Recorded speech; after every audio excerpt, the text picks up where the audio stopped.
Welcome to Hard Biblical Questions, exploring Scripture's tough topics. In the Gospel of Mark, chapter 7, we encounter a significant moment where Jesus addresses the Pharisees and their traditions. It's crucial to understand this context, as many believe this passage nullifies the Old Testament dietary laws.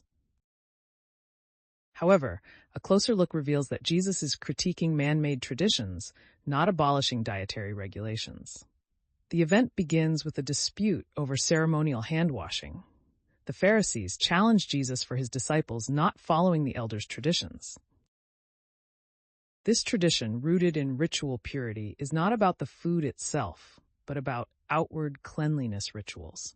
Jesus responds powerfully, saying, "Nothing that enters a person from the outside can defile them." To some, it sounds like Jesus is declaring all foods clean.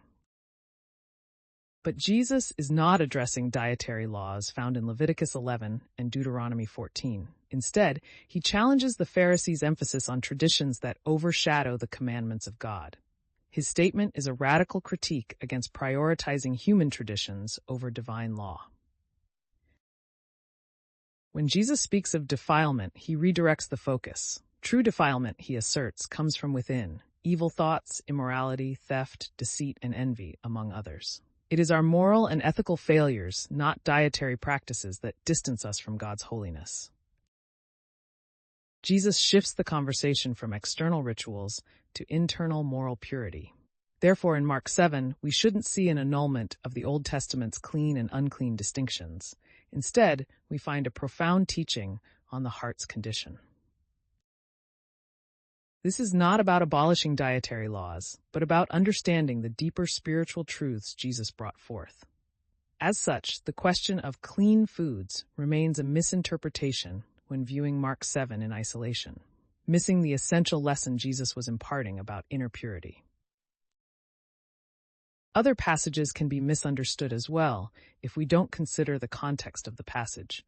For example, let's look in Acts 10. In Peter's vision, it was symbolic and meant to address accepting Gentiles, not to abolish dietary laws. Let's think about the distinction between clean and unclean animals is not just a ceremonial law for ancient Israel, but a health principle that predates the Mosaic law. We can look at Genesis 7 verse 2, where Noah is told to bring clean and unclean animals on the ark, indicating the distinction was known even before Moses. Let's remember, the clean-unclean food laws were never exclusively Jewish laws, but were intended for the health and benefit of all humanity. Created back in the Garden of Eden, these laws are part of God's design for physical well-being. While the focus is primarily on health, the spiritual benefit of obedience, and how diet can impact clarity of mind and spiritual discernment in the same way fasting does. Wrapping this up, we find some of these points are worthy for deeper thought. That eating unclean foods will not necessarily keep someone out of heaven, but ignoring these biblical health principles can harm our bodies, which are described as temples of the Holy Spirit. 1 Corinthians 6, verse 19 to 20. So, to promote wholesome, healthy living as part of honoring God with one's body is what should be on our minds.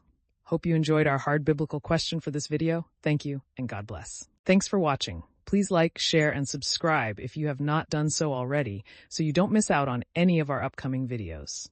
Also, you might like some of our other channels we have on YouTube, like Short Bible Stories, Top 10 Most Loved Bible Verses, and Senior Life Simplified. Please check them out. I think you will like them. Thank you, and God bless.